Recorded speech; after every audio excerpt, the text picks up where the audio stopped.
Selamat pagi Bapak. Lagi. Terdengar Pak. Selamat pagi Bapak. Sehat ya Bapak ya? Nah, Sehat ya Bapak? Baik. Bapak Ibu, izinkan saya untuk membacakan CV dari pemateri kita, Bapak Hatim Ghazali. Aktivitas beliau ternyata banyak sekali ya Bapak Ibu ya. Setelah saya dapat CV dari panitia, beliau juga sebagai peneliti, sebagai dosen sekaligus peneliti di Pusat Studi Pendidikan dan Kebijakan. Kemudian beliau sebagai dosen di Universitas Sampurna dari tahun 2011 hingga sekarang dengan mata kuliah wajibnya adalah Pancasila, Bahasa Indonesia, Kewarganegaraan, dan Kajian Agama-Agama. Bapak Ibu, beliau juga ada beberapa publikasi yang telah berhasil dipublikasikan oleh beliau dalam bentuk buku, juga dalam bentuk karya-karya ilmiah lainnya. Nah, salah satu judul yang menarik di sini Bapak Ibu, yaitu Toleransi Remaja Islam kepada Pemeluk yang Berbeda, Studi Ekstrakurikuler Rohani Islam, SMA di Bekasi, Jawa Barat, Tarbawai. Itu publishnya 2016 Bapak Ibu. Kemudian ada buku, modul juga dan ada naskah akademik. Di antaranya misalnya pelaksanaan nilai-nilai toleransi dan hak asasi manusia dalam pendidikan itu publish 2020. Kemudian beliau sebagai tim penulis naskah akademik profil pelajar Pancasila Kemendikbud tahun 2023. Kemudian penulis pedoman pembinaan keagamaan bagi mantan teroris dan keluarga di luar lapas itu di BNPT dan Kemenak itu pada tahun 2016. Bapak Ibu, beliau juga sebagai training sebagai workshop juga sebagai pembicara, misalnya narasumber training Action Education Kementerian Agama RI Direktorat Jenderal Pendidikan Islam itu pada tahun 2021. Kemudian beliau juga sebagai trainer program juru bicara Pancasila, Komunitas Bela Indonesia dan Yayasan Deni JA pada tahun 2018. Bapak Ibu sangat panjang ya, tidak apa-apa. Eh, baik, untuk sesi pertama Bapak Ibu kita akan mendengarkan materi yang akan diberikan oleh beliau itu selama 90 menit Bapak Ibu. Kemudian 15 menit saja kita diberikan kesempatan untuk tanya jawab. Kemudian di sesi terakhir kembali lagi nanti saya akan meminta beliau untuk memberikan closing statement bagi kita semua. Pak Hatim, 90 menit dari sekarang saya persilahkan.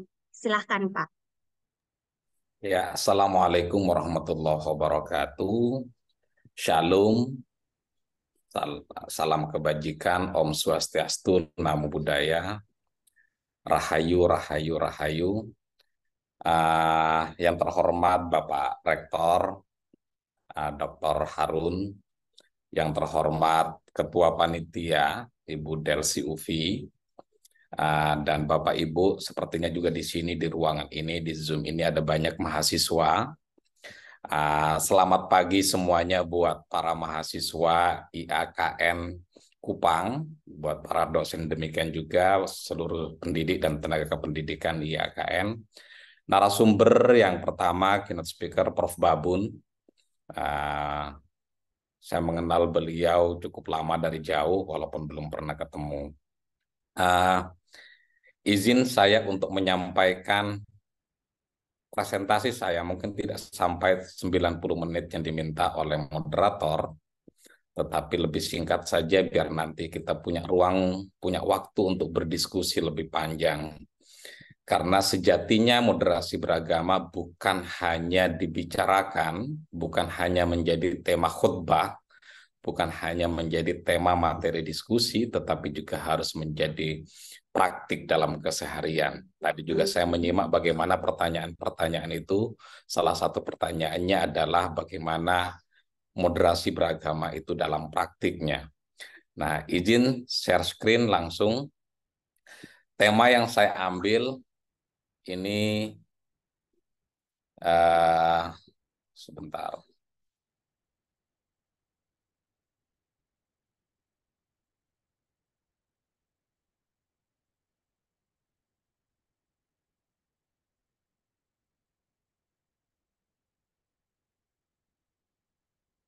Oke. Tema yang saya ambil sama seperti tema yang ada dalam webinar kali ini dalam rangka Disnatalis Institut Agama Kristen Negeri Kupang. Ini saya pertama kalinya bicara di Institut Agama Kristen Negeri Kupang, walaupun saya dengan teman-teman agama lain ini sudah sangat dekat sekali.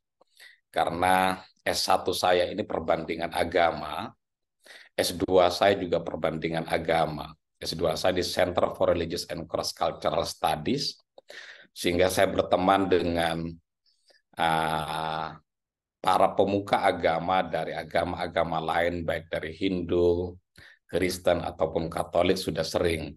Bahkan di ruang kelas agama itu bukan menjadi sesuatu yang serem, yang kalau di media sosial mengkritik sedikit itu udah dianggap penodaan agama. Tetapi di ruang kelas itu agama itu dibicarakan dengan asyik, dengan lucu, dan guyonan. Ini yang membedakan. Kalau para pemuka agama yang bicara itu biasanya agama bukan menjadi sesuatu yang serem. Agama menjadi sesuatu yang serem dan menakutkan jika yang bicara adalah orang-orang yang tidak paham agama.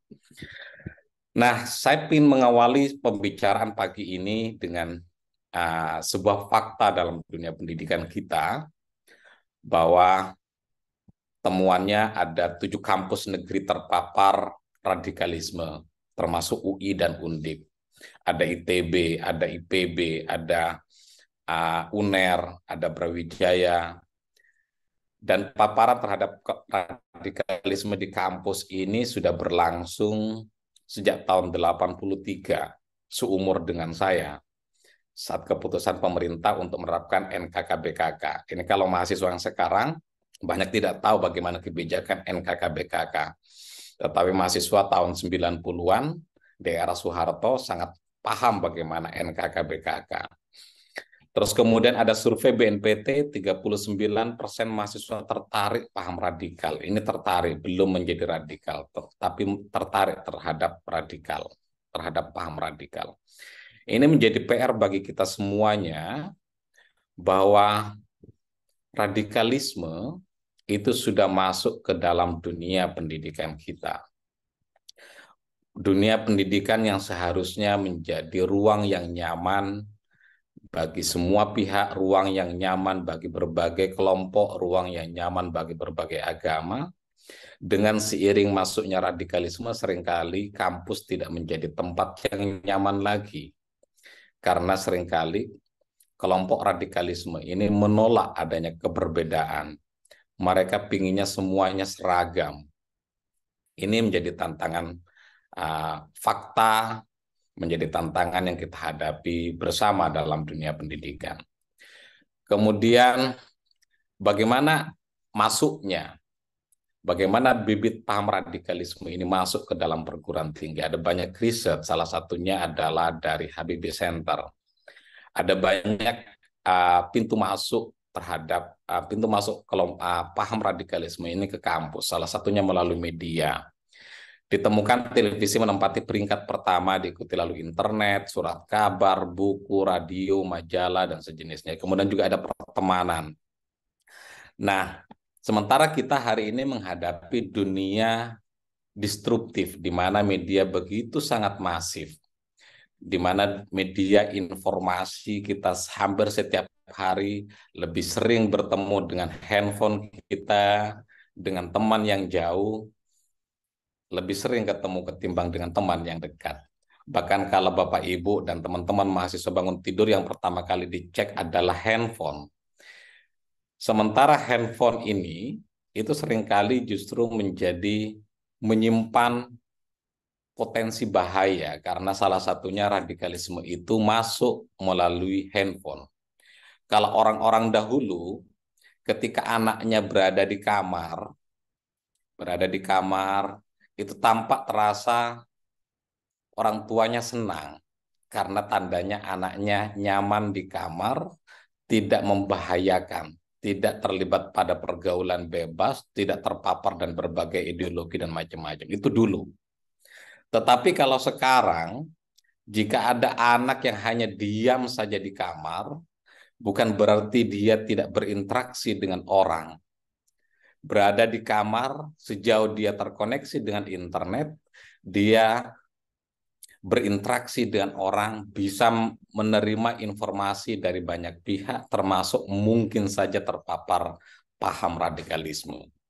Itulah yang membedakan dulu dengan sekarang. Kalau dulu berada di kamar sendirian di rumah misalnya, itu seakan-akan kita dalam posisi aman. Tetapi sekarang berada di rumah ini sendirian itu tidak selalu dalam posisi aman karena kita masih berpotensi untuk terpapar berbagai macam kejahatan termasuk radikalisme ini.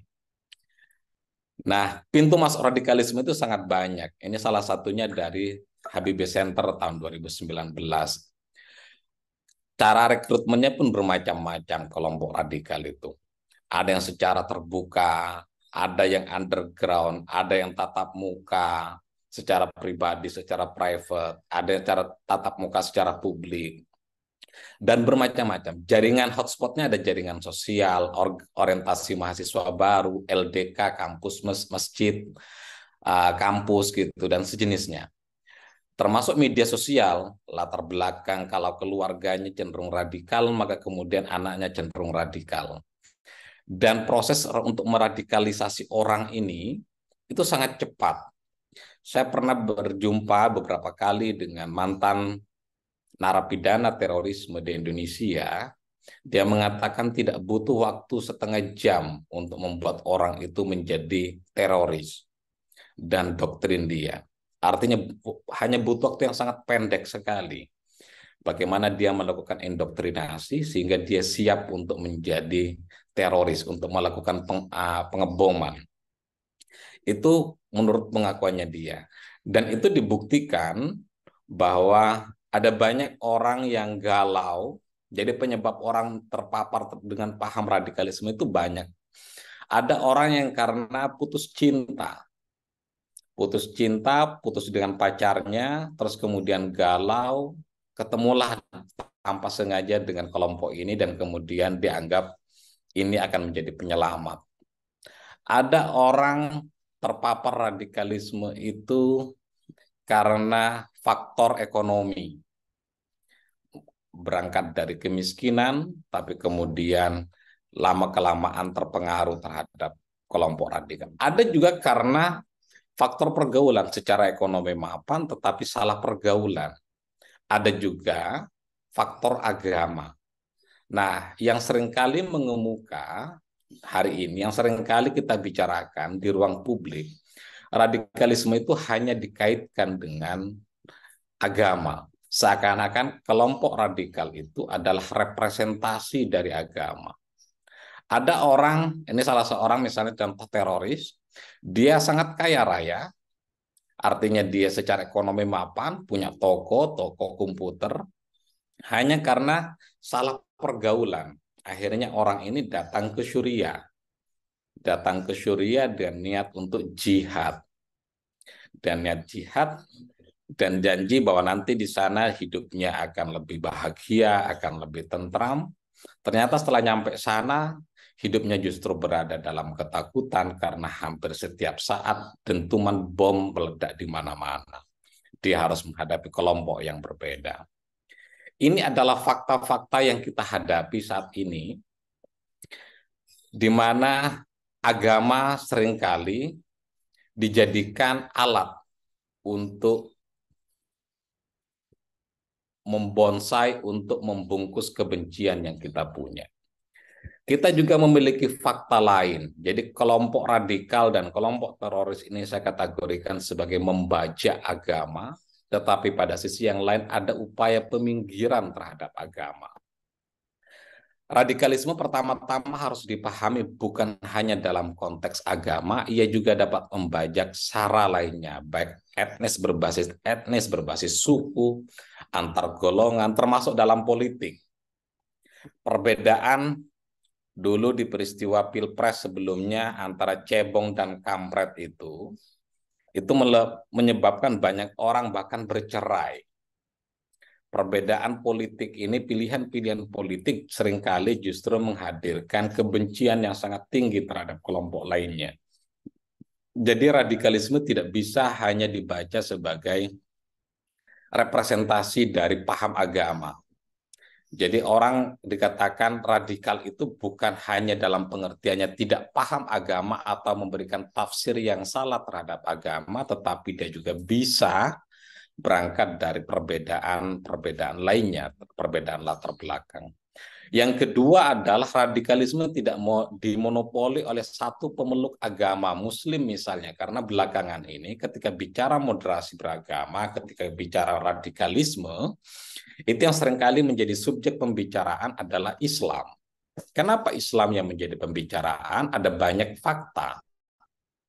Yang pertama misalnya secara sosiologis memang Muslim adalah pemeluk agama yang dipeluk tertinggi di Indonesia, menjadi agama yang mayoritas secara kuantitas di Indonesia. Karena itulah radikalisme dan moderasi beragama itu seringkali dinisbatkan, dikaitkan dengan Islam. Apakah ada radikalisme dalam agama lain? Ya tentu ada, dan banyak. Di India juga ada yang dipelopori oleh kelompok Hindu. Jadi radikalisme itu tidak hanya monopoli satu agama saja. Karena itulah ketika IAKN bicara moderasi beragama, saya menyambut dengan sangat baik. Karena dulu saya punya asumsi moderasi beragama sekalipun menjadi program prioritas bagi Kementerian Agama, saya menduga ini lebih banyak dibicarakan oleh umat Islam. Ternyata ini menjadi hal yang baru bagi saya, bicara moderasi beragama di kampus agama Kristen. Nah, sehingga ini menepis asumsi saya bahwa moderasi beragama itu semakin meyakinkan keyakinan saya bahwa moderasi beragama itu bukan hanya tanggung jawab satu agama, tetapi juga tanggung jawab semua agama, termasuk teman-teman Kristen. Kemudian berikutnya adalah secara doktrinal, historis, dan sosiologis. Agama ini menyimpan potensi untuk dibajak. Kenapa menyimpan potensi untuk dibajak? Secara doktrinal misalnya, karena kita masih menjumpai ajaran-ajaran, doktrin-doktrin dalam agama yang seringkali meminta, yang seringkali mengajak untuk memusuhi yang berbeda. Jadi kalau misalnya sebelum Konsili Vatikan kedua, yang ada paham gereja menganggap bahwa di luar gereja itu adalah sesat, adalah harus diperangi. Itu sebelum Konsili Vatikan kedua. Artinya begitu juga dalam agama-agama lain, terutama Abrahamic religions. Kalau non-Abrahamic religions itu cenderung lebih rendah dosis truth claim-nya. Sementara Abrahamic religions itu sangat tinggi truth claim-nya. Begitu juga dalam Islam. Islam menganggap kemudian di luar agama Islam itu adalah kafir yang harus dimusuhi. Kalau hanya menganggap bahwa hanya agama dirinya yang benar, fine. Tetapi kalau tidak sampai mengatakan bahwa di luar agama dirinya harus diperangi, ini yang bermasalah. Jadi kalau kita hanya mengatakan agama saya yang paling benar, tanpa menyalahkan agama orang lain, tanpa memusuhi agama orang lain, itu tidak masalah secara doktrinal. Tetapi kalau kita sudah pada level memusuhi agama lain dengan dasar ini perintah agama. Nah, ini yang seringkali bermasalah. Jadi ada orang yang memusuhi agama orang lain, memusuhi pemeluk agama lain, dasarnya adalah karena merasa diperintah oleh agama. Kemudian secara historis juga kita seringkali disuguhkan fakta. Secara historis ada banyak peristiwa konflik sosial, konflik berbasis agama. Dan ini fakta.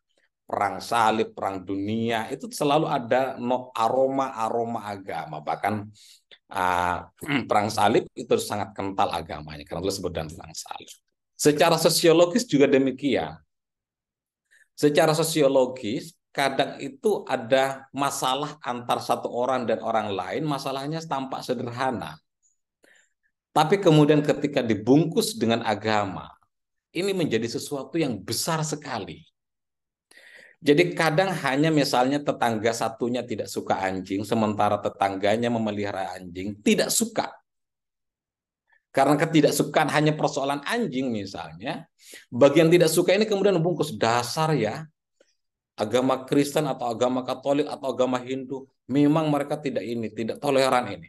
Jadi kadang hanya persoalan-persoalan keseharian, bukan tidak terkait dengan persoalan agama, tetapi dibungkus, diberi dalil agama.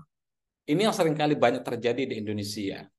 Jadi ada banyak konflik antar agama yang itu sebenarnya bukan dasarnya agama, tetapi dasarnya adalah konflik personal, konflik yang sifatnya biasa saja, hanya ada masalah antar tetangga, ada masalah antar kampung, tetapi ketika diberi bungkus agama, ini menjadi masalah yang besar.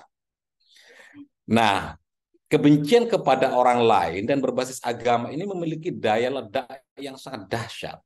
Jadi kalau hanya tadi misalnya kasusnya ada satu suka anjing, satunya tidak suka anjing karena misalnya ada alergi terhadap bulu anjing atau bulu kucing. Tapi kemudian ketika dibungkus agama, itu menjadi konflik agama. Padahal penyebab konfliknya itu tidak selalu agama. Nah, ini adalah fakta kenyataan, fakta-fakta dalam dunia agama. Nah, di sisi lain, dunia ini sedang menghadapi konflik dan polarisasi yang sangat tajam. Benturan antara identitas kebudayaan, kebencian berbasis agama juga banyak, Islamophobia misalnya di Amerika sangat tinggi, kemudian kecurigaan terhadap kelompok-kelompok yang berbeda, bahkan dikirimin senjata. Jadi konflik misalnya, ini tanpa melihat, jadi kalau kita melihat potret bagaimana konflik dan perang di dunia hari ini, itu tidak semata-mata berbasis agama. Seringkali itu hanyalah bungkus dari kecurigaan terhadap kelompok-kelompok yang berbeda. Afghanistan misalnya, dia berperang puluhan tahun sebelum kemudian Amerika masuk, dia sudah berada dalam konflik antar suku yang sangat tinggi. Nah, agama oleh masyarakat dunia ini di sisi yang lain seringkali diposisikan sebagai sumber masalah. Karena tadi dianggap sebagai sumber terorisme, jadi kemudian agama adalah pangkal atau sumber dari terorisme. Karena itulah, karena ini dianggap sebagai sumber masalah, sehingga peran-peran agama di ruang publik seringkali dibatasi dan dipinggirkan.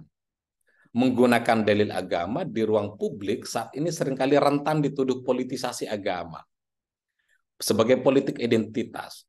Jadi kalau mengemukakan argumen agama atau menyampaikan pesan agama walaupun tidak menggunakan bahasa agama, seringkali kita dituduh untuk kemudian menggunakan agama dalam kebijakan dalam ruang publik.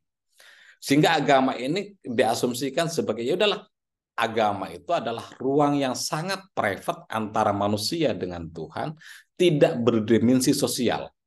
Jadi ada kecenderungan publik hari ini, masyarakat dunia hari ini, untuk menempatkan agama sebagai ruang yang sangat private antara manusia dengan Tuhan yang tidak berdampak kepada sosial. Jadi kalau yang berdampak kepada sosial itu adalah bidang politik, bidang sosial, bidang ini. Sementara agama tidak memiliki dampak apa-apa. Itu kecenderungan masyarakat dunia hari ini. Karena itulah dulu misalnya di abad 19 sampai kemudian 2000 sampai abad 21 ini, sekularisasi itu sangat kencang. Jadi bagaimana menempatkan agama hanya pada ruang yang sangat private, pada ruang yang domestik. Agama tidak boleh masuk ke ruang publik, karena kalau masuk ke ruang publik, agama dianggap masalah. Ini fakta-faktanya. Jadi kita menghadapi satu sisi di internal agama itu ada banyak orang yang mau membajak agama, padahal dasarnya sudah ada kebencian dalam dirinya, tetapi kalau hanya dasarnya benci, kok kayaknya nggak nyaman ya kalau hanya benci aja. Cari dalil dalam agama. Kalau sudah ketemu dalilnya dalam agama, maka membenci itu seakan-akan boleh. Padahal memang dasarnya membenci. Dasarnya memang suka mau menyakiti orang.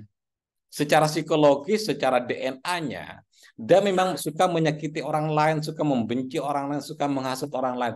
Tapi ketika dibungkus dengan agama, menggunakan dalil agama, maka yang terjadi seakan-akan itu adalah sah hukumnya. Seakan-akan itu benar, padahal itu tetap tidak benar. Nah, karena itulah saya ingin menawarkan bagaimana mengetengahkan moderasi beragama. Kalau tadi Prof. Babun sudah bicara prinsip-prinsip moderasi beragama, saya ingin mengetengahkan bagaimana moderasi, mengetengahkan agama itu. Jadi pertama-tama tesisnya adalah agama bukan sebagai masalah. Agama ini adalah solusi atas berbagai isu, solusi atas berbagai masalah dan sumber inspirasi. Nah, cuma syaratnya adalah agama perlu melakukan telaah kembali secara internal. Karena misalnya secara doktrinal, kita perlu memberikan tafsir terhadap doktrin-doktrin agama yang berpotensi dibajak oleh para pembenci. Jadi karena para pembenci ini membajak agama untuk menyampaikan, untuk menguatkan kebenciannya. Jadi kita perlu memberikan tafsir. Para pemuka agama, termasuk teman-teman, para dosen, dan para mahasiswa di IAKN Kupang ini perlu melakukan tafsir interpretasi terhadap doktrin-doktrin agama yang berpotensi dibajak oleh para pembenci. Yang kedua adalah telaah komunitas. Telaah komunitas bagaimana institusi agama melayani dan memberdayakan jemaatnya. Karena agama itu bukan hanya, kebenaran agama bukan hanya diukur dari kebenaran doktrinal kitab suci. Karena kalau hanya diukur dari kebenaran doktrinal kitab sucinya, semua agama itu menyampaikan nilai yang sama, nilai yang benar. Tetapi seringkali ada penyalahgunaan dalam institusi-institusi agama yang seharusnya institusi agama ini memberdayakan jemaatnya, memberdayakan umatnya, tetapi yang terjadi justru adalah memperdaya umatnya, memperdaya jemaatnya, tidak melayani umatnya dengan dalil agama, kemudian institusi tidak memberikan pelayanan.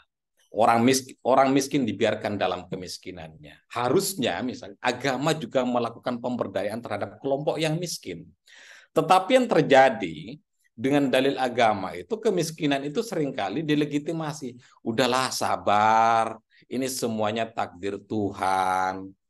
Ketika misalnya ada kasus perampasan tanah misalnya. Perampasan tanah. Institusi agama seringkali bukan memberikan pemberdayaan dan pelayanan terhadap jemaatnya yang akan dirampas tanahnya, tetapi justru mengajak sabar, ini semuanya ujian dari Tuhan, ini semuanya. Selalu begitu. Doktrin-doktrin yang kayak gini, ini seringkali disalahgunakan. Ini bukan salah doktrinnya, bersabar itu bukan salah ajarannya. Doktrinnya benar, tetapi penempatannya yang tidak tepat. Yesus telah mengajarkan kalau Anda ditempeleng pipi kanan, berilah pipi kiri gitu. Jadi kalau Anda dirampas tanah, sabar. Jadi selalu begitu. Jadi ada kecenderungan begitu. Di sisi yang lain kita perlu mendorong aktor global untuk memberikan ruang yang cukup kepada agama untuk dipertimbangkan dalam merumuskan kebijakan-kebijakan global. Karena kenapa demikian? Karena kita juga menghadapi fakta semua agama ini memiliki visi kehidupan yang sama. Bagaimana menciptakan kehidupan yang aman, menciptakan kehidupan yang damai, menciptakan kehidupan yang sejahtera. Apa bedanya dengan para aktor-aktor global kita menciptakan misalnya kehidupan yang berkelanjutan, sustainable development. Agama punya konsepnya. Kita ingin menciptakan kehidupan yang ramah lingkungan. Agama punya konsepnya. Kita ingin menciptakan misalnya orang keluar dari kemiskinan. Agama punya konsepnya. Nah, oleh aktor-aktor global, seringkali agama itu diprivatisasi menjadi ruang yang sangat sempit, hanya murni hubungan manusia dengan Tuhan. Agama kemudian dibatasi tidak boleh memberikan dampak sosial. Padahal dari dulu, sebelum aktor-aktor global ini muncul, kehidupan di dunia ini lebih banyak diwarnai oleh agama. Karena itulah bagi saya, moderasi beragama ini adalah ikhtiar untuk mengetengahkan agama dalam konstelasi kehidupan ini. Moderasi beragama tidak bisa hanya berhenti dan memberikan tafsir-tafsir ramah terhadap doktrin agama. Jadi kalau dalam Islam tidak cukup hanya memberikan tafsir makna jihad itu apa, makna kafir itu apa. Bahkan misalnya Nahdlatul Ulama telah menetapkan sebutan non-muslim. Jadi ditetapkan kepada kelompok-kelompok yang di luar Islam. Jadi dalam konteks kehidupan berbangsa dan bernegara, Nahdlatul Ulama menetapkan tidak boleh kelompok di luar Islam ini disebut dengan kafir, tetapi harus disebut dengan non-muslim. Ini dalam konteks kehidupan berbangsa dan bernegara. Dan dalam hemat saya, ini adalah terobosan yang sangat berharga. Tetapi juga, institusi agama ini harus melakukan pemberdayaan kepada jemaatnya. Karena itu moderasi beragama bukan konsep yang pasif. Tidak kanan, tidak kiri, hanya di tengah-tengah saja pasif. Tidak. Tafsir-tafsir agama yang bersumber pada nilai dan visi agama tersebut kiranya dapat memberikan alternatif solusi terhadap berbagai masalah yang dihadapi oleh dunia. Nah, bagaimana dan pendidikan? Visi pendidikan kita bukan hanya menciptakan manusia yang pintar. Undang-undang Sisdiknas tujuannya juga sudah disebutkan, tetapi juga menciptakan manusia yang berakhlak mulia dan kontributif terhadap peradaban. Karena itulah, bagi saya, lembaga pendidikan harus menjadi tempat perayaan kebinekaan secara nyaman. Tidak boleh ada penghardikan, tidak boleh ada permusuhan yang berbasis agama dalam pendidikan agama. Tidak boleh kemudian ada penentangan, ada penolakan terhadap yang berbeda agama. Kecuali misalnya kasusnya IAKN karena basisnya adalah agama Kristen. Kemudian ketentuan teknisnya, ketentuan spesifiknya di IAKN misalnya untuk menjadi ketua BEM harus dari Kristen karena memang mayoritas adalah Kristen. Itu nggak apa-apa. Untuk menjaga kondisivitas misalnya. Karena yang lebih memahami begitu. Sama seperti yang ada di IAIN atau UIN gitu kan. Apakah boleh diterima non agama lain di UIN? UIN Jakarta itu menerima misalnya kampus mahasiswa dari kelompok agama lain. Dulu ketika saya di CRCS, Center for Religious and Cross Cultural Studies di UGM, itu dihuni oleh berbagai agama. Dan itu berlangsung dengan sangat nyaman sekali. Jadi salah satunya kita biasa aja menghadirkan jok-jok yang lucu. Jadi salah satu joknya itu adalah jok yang seringkali disampaikan oleh Gus Dur. Jadi kenapa dalam gereja itu seringkali pakai AC tidak menggunakan kipas katanya. Sementara dalam masjid tidak ada piano katanya. Kemudian jawabannya adalah kalau dalam gereja itu ada kipas, Yesusnya tidak lagi akan merasa kedinginan sehingga tidak lagi begini katanya. Harus begini. Katanya. Sementara dalam masjid, kenapa tidak ada piano? Jangankan piano, masjid saja sandal saja hilang. Nah, jok-jok kritik begini ini satu sisi menjadi tamparan, menjadi masukan yang berharga bagi pemeluk agama. Bagaimana perbincangan agama itu harus dilakukan dengan sangat nyaman. Seringkali kita ini menjadi manusia yang super sensitif. Agama tidak boleh dibicarakan. Jadi kalau kita bicara agama, itu seakan-akan orang langsung akan berantem. Udahlah gak usah nyinggung-nyinggung agama, nanti konflik. Udahlah gak usah nyinggung-nyinggung agama. Sehingga selalu dihindari pembicaraan agama itu. Itu yang terjadi. Jadi kalau kita misalnya ketemu anak-anak muda di YouTuber misalnya, itu menghindari pembicaraan agama. Karena apa? Karena dianggap sebagai isu yang sangat sensitif. Padahal agama itu kan memiliki pesan, memiliki nilai, memiliki ajaran yang bermakna, yang memiliki kontribusi kepada kemanusiaan, memiliki ajaran yang penting untuk kehidupan sosial. Itu adalah faktanya. Tetapi hari ini ketika kita bicara agama, itu dianggap yang super sensitif. Jadi orang kemudian, kenapa Tuhanmu begini? Itu kemudian dianggap langsung menodai agama. Jadi kita berada dalam situasi yang sangat super sensitif. Nah, itu yang bisa saya sampaikan, sehingga nanti kita akan lebih banyak diskusi. Terima kasih banyak.